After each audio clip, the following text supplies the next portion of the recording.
کربلا میں عاشور کے دن تمام اصحاب و انصار شہید ہو جاتے ہیں، تمام اعزا و اقارب شہید ہو جاتے ہیں، نہ قاسم نہ علی اکبر نہ عباس کوئی نہیں ہے۔ ایک مرتبہ امام حسین علیہ السلام مقتل کی طرف آتے ہیں، کبھی داہنی طرف دیکھتے ہیں، کبھی بائیں طرف دیکھتے ہیں۔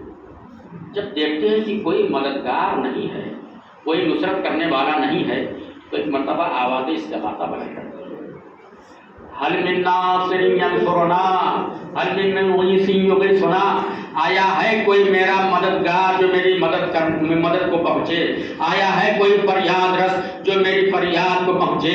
روایت بتاتی ہے کہ جس وقت امام حسین علیہ السلام نے آواز استغاثہ بلند کی تو اس کا اثر دو جگہ پر ہوا، ایک تو مقتل میں بھی ہوا، دوسرے خیمے میں ہوا۔ مقتل میں اس کا اثر یہ ہوا کہ لاشہائے شہداء کی کٹی ہوئی گردنوں سے آوازیں آئیں کہ اے مولا حسین، ہم موت سے مجبور ہیں ورنہ ہم اب بھی آپ کی مدد کے لیے تیار ہیں۔ اور دوسرا اثر جو ہوا وہ خیمے میں ہوا۔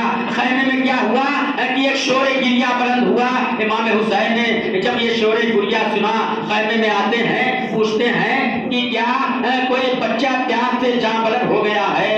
ایک مرتبہ شہزادی زینب فرماتی ہیں کہ نہیں بھیا جان، علی اصغر نے آپ کی آواز استغاثہ کو سن کر اپنے کو جھولے سے گرا دیا ہے۔ آزادارو، یہ علی اصغر نے اپنے کو جھولے سے نہیں گرایا تھا، بلکہ جھولے سے گرا کر اپنے کو اذن جہاد طلب کیا تھا۔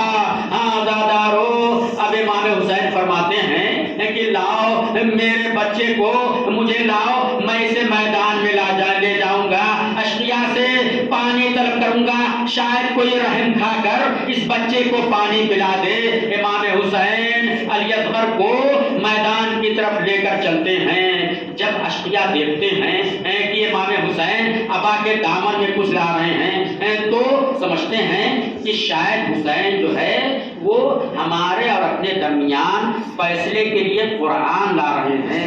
لیکن جب قریب آئے اور ابا کا دامن ہٹایا تو کیا دیکھا کہ قرآن صامت تو نہیں تھا، لیکن قرآن ناطق کا ایک پارہ ضرور تھا۔ آزادارو، ایک مرتبہ امام حسین فرماتے ہیں کہ یا قوم قد قتل شیعتی قد قتلتم شیعتی و اہل بیتی وبقی هذا الطفل یتلظى عطشا فاسقوا شربة من الماء۔ کہتے ہیں کہ اے فوج اشقیاء، اے فوج جفاکار، تم نے میرے شیعوں کو اور میرے اہل بیت کو قتل کر دیا ہے، صرف یہی ایک شیرخوار، یہی ایک بچہ جو ہے باقی رہ گیا ہے، اور یہ پیاس سے جاں بلب ہے، لہذا تم خود آ کر اس کو ایک گھونٹ پانی پلا دو۔ امام حسین نے فرمایا یتلظى عطشا، یہ بچہ جو ہے وہ پیاس سے جاں بلب ہے۔ یتلظى جو ہے عربی میں اس کیفیت کو کہا جاتا ہے کہ جو مچھلی کا پانی سے نکلنے کے بعد جو ہے آخری مرحلہ ہوتا ہے۔ امام حسین علیہ السلام نے اس لفظ تلظی کے ذریعے سے اپنے شیرخوار کی پیاس کی کیفیت کو بیان کیا ہے۔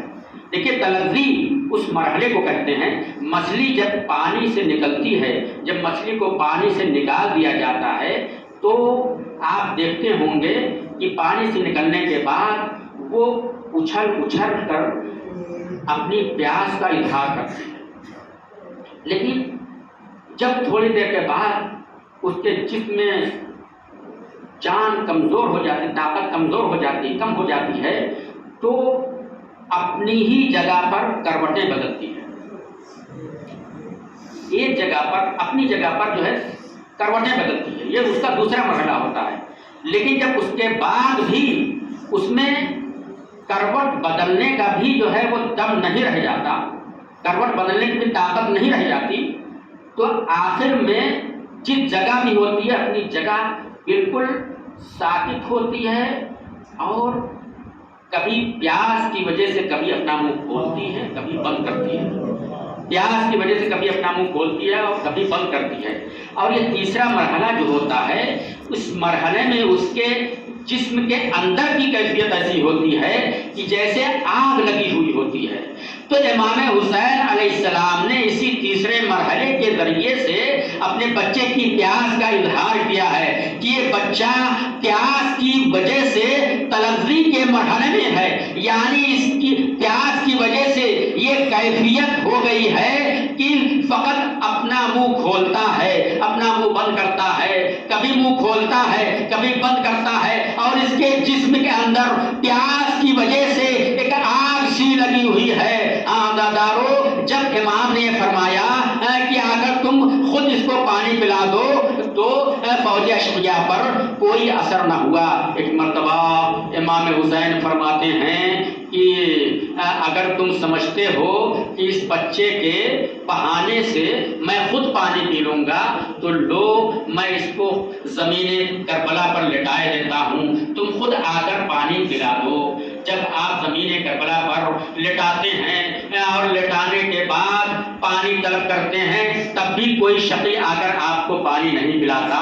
جب کوئی پانی نہیں پلاتا تو ایک مرتبہ امام حسین اپنی آغوش میں دوبارہ یہ سر کو لیتے ہیں اور فرماتے ہیں کہ اب فوج اشقیاء سے نہیں کہتے، اب خود علی اصغر سے کہتے ہیں کہ اے میرے لال، تم بھی تو حجت خدا کے فرزند ہو، اپنی حجت ان اشقیاء پر تمام کر دو. یہ سننا تھا کہ ایک مرتبہ علی اصغر نے، شیرخوار مجاہد نے اپنے سوکھے ہوئے ہونٹوں کو کھولا، سوکھے ہوئے دہن کو کھولا اور سوکھے سوکھے ہونٹوں پر سوکھی سوکھی زبان پھرانا شروع کی. اب یہ منظر جب فوج اشقیاء نے دیکھا تو اس سے بھی رہا نہ گیا، منہ پھیر پھیر کر رونے لگے.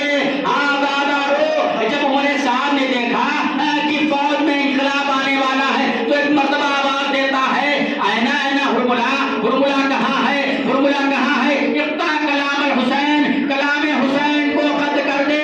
اب جیسے ہی عمر صاحب کا حکم ہوتا ہے، ہرملا ملعون تیر اور کمان لے کر آگے بڑھتا ہے، تیر چلے کمان میں جوڑتا ہے اور چاہتا ہے کہ علی اصغر کے گلوے مبارک کا نشانہ لے اور تیر چھوڑے، لیکن اس کا ہاتھ کانپنے لگتا ہے. ایک مرتبہ دوسری مرتبہ وہ ہمت کرتا ہے، لیکن دوسری مرتبہ بھی اس کے ہاتھ میں لرزہ طاری ہو جاتا ہے. لیکن پھر تیسری مرتبہ ایک مرتبہ وہ ایسا جو ہے تیر چلاتا ہے کہ وہ تیر سے شعبہ زہرانون تیر علی اصغر کے گلے کو چھیدتا ہوا امام حسین کے بازوؤں میں دراتا ہے.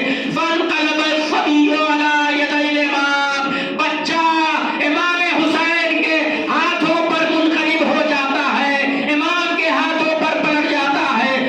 دادارو، خدا آپ کو کسی غم میں نہ رلائے سوائے غم اہل بیت کے. اب امام حسین چاہتے ہیں کہ علی اصغر کی لاش کو خیمے میں لے جائیں، لیکن ہمت جواب دے رہی ہے، میں کہوں گا کہ مولا، ارے یہ کڑیل جوان علی اکبر کی لاش نہیں ہے کہ آپ سے اٹھائے نہ اٹھے، خیمے تک نہ لے جا سکے. یہ تو ایک شیرخوار کی لاش ہے، یہ تو ایک 6 مہینے کے ننھے مجاہد کی لاش ہے. آپ سے یہ لاش خیمے تک کیوں نہیں پہنچائی جا رہی ہے؟ شاید جواب نے کہ ارے میں اس کی ماں سے وعدہ کر کے آیا تھا کہ پانی پلانے لے جا رہا ہوں. جب اس کی ماں اس حالت میں دیکھے گی تو اس کے دل پر کیا گزرے گی؟ دادارو، امام حسین ایک مرتبہ ہمت کر کے آگے بڑھتے ہیں اور فرماتے جاتے ہیں، انا للہ و انا الیہ راجعون، رضا بقضائہ و تسلیما لامرہ. لیکن پھر ہمت جواب دے دیتی ہے، پھر پیچھے ہٹ جاتے ہیں، پھر فرماتے ہیں انا للہ و انا الیہ راجعون، رضا بقضائہ و تسلیما لامرہ. اسی طرح سے آپ 7 مرتبہ آگے بڑھتے ہیں، پھر پیچھے ہٹتے ہیں، ایک مرتبہ ہمت کر کے آگے بڑھتے ہیں، خیمے تک پہنچتے ہیں. جیسے ہی در خیمہ تک پہنچتے ہیں، سکینہ پہلے نکل آتی ہے، کہتی ہے کہ بابا کیا میرے بھیا پانی پلا لائے. ایک مرتبہ جیسے ہی ابا کا دامن ہٹایا تو